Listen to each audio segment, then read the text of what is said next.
I was 26 when I learned how easy it is to hide in plain sight. Lucas Reed and I had been together for 3 years, long enough for love to settle into something dependable. We shared a small apartment with thin walls and predictable mornings. He brewed coffee the same way every day, careful and precise, like affection was something that could be measured and perfected. I loved him for that steadiness. I also feared it, because steadiness leaves very little room to disappear. From the outside, we were fine. That was the word our friends used, fine. We laughed at the right moments, showed up together to dinners, and slept side by side without drifting too far apart. But inside me, something restless had begun to move. It wasn't dissatisfaction with Lucas. It was a quiet ache, the feeling that parts of me were going unseen because I had never learned how to show them. I worked as a graphic assistant at a marketing firm downtown, a place full of polished smiles and open-plan desks. That's where I met Noah Blake. He was new, confident in a way that didn't ask for permission. Noah noticed things, small details about people, the kind others missed. The first time he complimented my work, it felt sharper than praise. It felt like recognition. Our conversations stayed harmless. Jokes during coffee breaks, messages about deadlines that drifted into late evenings. Noah never crossed a line, not obviously. But he looked at me like he was curious, like I was unfinished and worth studying. I didn't tell Lucas about those looks, because I didn't know how to explain why they mattered. At home, Lucas talked about the future with calm certainty.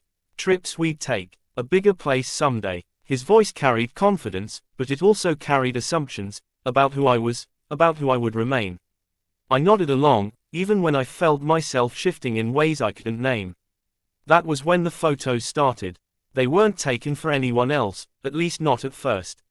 Late at night, when Lucas was asleep, I would stand in the bathroom with the lights dimmed, phone in hand. The camera became a mirror that didn't interrupt me, didn't ask questions. The photos captured angles and expressions I never shared out loud. They were careful, restrained, more about identity than exposure. Proof that I existed beyond the version of myself everyone knew. Each photo felt like a secret I could hold without explanation. I told myself that secrets weren't lies. I told myself that privacy was still allowed in a relationship. But every time I saved one, a faint pulse of guilt followed. I began hiding them in a folder buried so deep I was sure no one would stumble across it. The effort itself should have been a warning. Instead, it felt like control. Noah never asked for photos. That was the most dangerous part.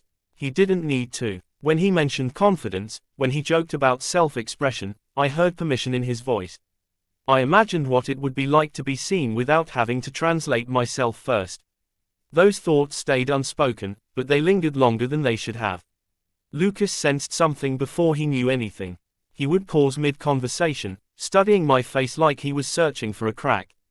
I reassured him with practiced ease, kisses on the cheek, familiar routines. He trusted me. That trust was the softest thing in my life, and I was terrified of breaking it. I didn't think the photos could change anything. They felt small, contained. A private experiment in honesty with myself. I convinced myself that as long as I didn't cross a physical line, I was still loyal. I ignored the truth that loyalty begins long before bodies are involved. The night everything started to unravel looked exactly like every other night. Dinner, laughter, the quiet comfort of shared space. My phone rested on the table between us, screen dark, holding more of me than Lucas had ever seen. At the time, I believed secrets could stay still if you never touched them. I was wrong. The evening began without warning signs, which is how most turning points arrive. Lucas and I were stretched out on opposite ends of the couch, the television murmuring in the background. He laughed at something I barely heard, his attention divided between the screen and a half-finished work email. I watched him instead, memorizing the ease in his posture, the way comfort had shaped him around me. Moments like that made it harder to believe anything could fracture us. My phone buzzed on the coffee table. I ignored it. Lucas reached for his own, frowned, then glanced at mine. "Can I use yours for a second?" he asked. "Mine's almost dead." I hesitated just long enough to notice it. He didn't. I handed it over with what I hoped looked like indifference, my chest tightening as if I'd just agreed to something irreversible. Lucas leaned forward, scrolling with casual familiarity.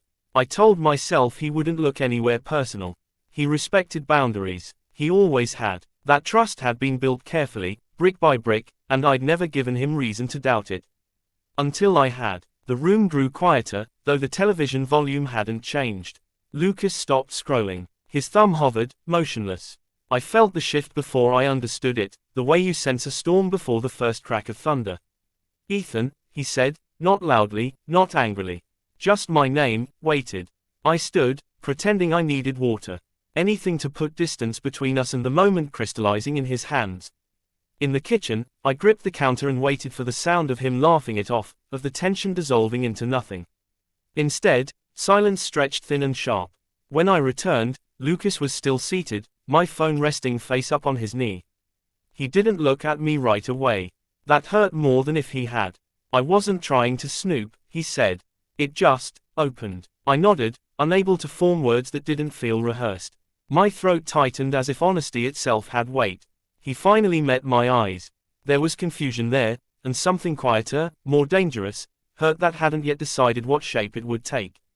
How long? He asked. I searched his face, trying to understand what he'd seen through his own lens. The photos had always lived in my head as fragments, moments stripped of context. In Lucas's hands, they had become a narrative I couldn't control. A while, I admitted. Lucas exhaled slowly, as if steadying himself. He didn't raise his voice. He didn't accuse. That restraint made the room feel smaller. Why didn't you tell me? I opened my mouth, then closed it. The easy answers dissolved under scrutiny. Because I was embarrassed. Because I didn't know how. Because they weren't meant for you. None of those felt survivable out loud. Instead, memories surfaced uninvited, late nights, the glow of the bathroom light, the strange relief of being both observer and subject. I had told myself the photos were harmless, that secrecy didn't automatically mean betrayal. Sitting across from Lucas, that logic sounded hollow. I didn't think it mattered, I said finally. Lucas flinched, just slightly. Everything matters when it's hidden, he replied. He stood and crossed the room, setting my phone gently on the table, as if it were fragile. That carefulness undid me. Anger would have been easier to face. Anger would have allowed me to defend myself. Instead, he paced, hands running through his hair, trying to assemble a version of me that made sense alongside the one he thought he knew. Were you going to send them to someone? He asked. The question landed hard, because it brushed too close to the truth without touching it directly. I thought of Noah's knowing smiles, of conversations that lingered just shy of confession. I shook my head, quickly, maybe too quickly. No, I said, they were just mine. Lucas studied me, weighing the words. Then why do they feel like they don't belong to us? I had no answer that wouldn't expose how far away I'd already drifted. The television continued playing, oblivious, characters laughing at jokes no one in the room could hear anymore. Lucas sank back onto the couch, exhaustion replacing tension. I don't know what to do with this, he said quietly. Neither did I. As the night settled around us, thick and unresolved, one question echoed louder than the rest, one Lucas hadn't asked yet, but I knew was coming. If the photos weren't for him, then who were they really for? Morning didn't soften anything. It only made the silence more deliberate. Lucas moved through the apartment like a guest who hadn't decided whether to stay. He drank his coffee standing up, eyes fixed on nothing, while I sat at the table pretending the knot in my chest wasn't tightening with every passing second. Night had given us distance. Daylight demanded clarity. I think we need to talk, Lucas said finally. I nodded, even though every part of me wanted to delay the moment. We sat across from each other, the same table where we'd planned vacations and argued about paint colors. Now it felt like neutral ground, stripped of memory. I keep replaying last night, Lucas began. Not the photos themselves. The fact that you never told me they existed. I swallowed. I didn't know how. That's not an answer, he said, not unkindly. That's avoidance. He was right, and hearing it out loud stung more than I expected. I had always prided myself on being emotionally aware, on understanding the language of feelings. Yet when it mattered most, I had chosen silence. They made me feel like myself, I said carefully. Or like I was getting closer to that. Lucas leaned back, arms crossed, absorbing the words. And I wasn't part of that version of you. The question cut cleanly. I thought about how rarely I let Lucas see uncertainty, how often I defaulted to the version of myself that fit neatly into his life. I didn't think you wanted to see it, I admitted. That's your decision to make for me, Lucas replied. His voice tightened, not with anger but disappointment. You decided what I could handle instead of trusting me with the truth. I looked down at my hands, at the faint tremor I could no longer control. There's more, I said. Lucas stiffened. I thought there might be. I told him about Noah, choosing my words with precision, stripping him of anything that sounded like excuse. I explained the conversations, the attention, the way being noticed had felt intoxicating without ever becoming physical. Saying Noah's name out loud felt like crossing a threshold I couldn't uncross. Lucas listened without interrupting, his expression unreadable. When I finished, the room seemed to exhale. So, he said slowly, you were sharing parts of yourself with someone else that you kept from me. Yes, that's emotional cheating, Ethan. The label landed heavier than I expected. I had rehearsed defenses in my head, distinctions between intent and impact. None of them survived contact with his certainty. I didn't plan it, I said weakly. Most people don't, Lucas replied.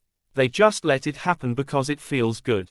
I thought of the photos again, of how carefully I'd hidden them, not to protect Lucas but to protect the version of myself that existed outside our relationship. The realization burned. I liked having something that was only mine, I said. I liked not being accountable for it. Lucas's jaw tightened. That's what scares me. He stood and paced, running a hand through his hair. I trusted you because I thought we chose each other every day. Not just physically, but emotionally.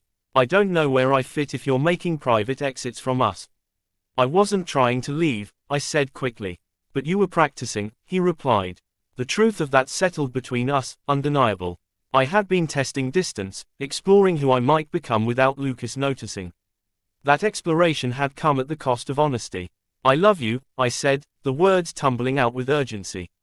I never stopped. Lucas stopped pacing and faced me. His eyes were glassy, but steady. Love isn't the problem, he said. Trust is. And right now, I don't know how to look at you without wondering what else you've decided to keep to yourself. The finality in his voice frightened me. What do you want to do? I asked. He hesitated, and in that pause, I felt the full weight of consequence. I need space, Lucas said. Not to punish you. To understand whether I can forgive this without resenting you later. The word space echoed, vast and undefined. How much? I asked. I don't know, he admitted. But staying here, pretending things are normal, would be a lie. And we've had enough of those. He gathered a few things, moving with quiet efficiency. I watched from the doorway, helpless, as the shape of our life shifted with every item he packed. At the door, Lucas paused. I need you to think about why secrecy felt safer than honesty, he said. Because unless you understand that, this will happen again, with me or someone else. The door closed behind him, soft but absolute. I stood alone in the apartment, surrounded by the evidence of a life built on shared truths I'd begun to fracture. For the first time, I understood that the photos were never the real danger.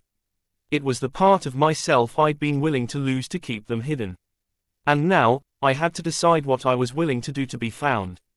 The apartment felt larger once Lucas was gone, not because there was more space, but because there was less meaning holding it together.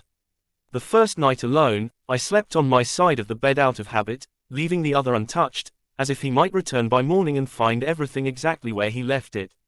He didn't. Days passed instead, measured by unanswered messages and the slow erosion of routine. Silence, I learned, has a voice.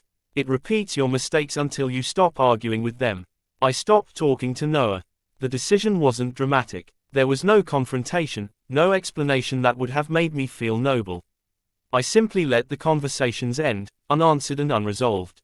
It felt necessary, not because he was the villain of the story, but because he had become a mirror for parts of myself I didn't yet understand. Keeping him in my life would have been another form of avoidance. Without distraction, the truth became clearer. I hadn't taken the photos because I felt unloved. I had taken them because I was afraid of being fully known. With Lucas, there was history, expectation, a future already sketched in pencil. The secret version of myself felt safer because it couldn't disappoint anyone. That realization was harder to sit with than guilt. A week after Lucas left, he texted me. Can we talk? I stared at the screen longer than necessary before replying yes. We met at a small cafe near the apartment, neutral territory neither of us had to defend. Lucas looked tired, but steadier, like someone who had been carrying a heavy box and finally set it down. When he smiled, it was careful, not automatic. "I've been thinking," he said once we sat. "About what happened. About us." "So have I replied. He nodded. "I don't think you meant to hurt me." "That doesn't make it better," I said. "No," Lucas agreed, "but it makes it honest." We talked slowly, deliberately, stripping the conversation of anything performative. I told him what the photos had represented, not as an excuse, but as context. I told him about my fear of being predictable, of losing the parts of myself that still felt undefined. Lucas listened, really listened, in the way that had first made me fall in love with him. "I wish you'd trusted me with that," he said. "I know," I replied. "I'm trying to learn how." Lucas took a breath. "I don't know if trust comes back the way it was," he said. "Some things change shape once they're broken." "I'm not asking for it to reset," I said. "I'm asking for the chance to rebuild it differently." He studied me, searching for something beneath my words. "That would mean no hidden rooms," he said. "No parts of your life I only find out about by accident." "I don't want those rooms anymore," I said. And for the first time, I meant it without fear. We didn't decide everything that day. There was no dramatic reconciliation, no clean promise that erased what had happened. What we agreed on was smaller, and somehow heavier, to try again slowly, without pretending the fracture hadn't existed. As we stood to leave, Lucas paused. "This doesn't mean I've forgiven everything," he said. "I wouldn't trust you if you had," I replied. That earned a quiet smile. Walking home alone, I thought about how close I'd come to mistaking secrecy for self-discovery. The photos were still on my phone, but they no longer felt powerful. They were just images, fragments of a version of me that had been afraid to speak. What mattered was the choice I was making now, to be seen, even when it felt uncomfortable, even when it risked loss.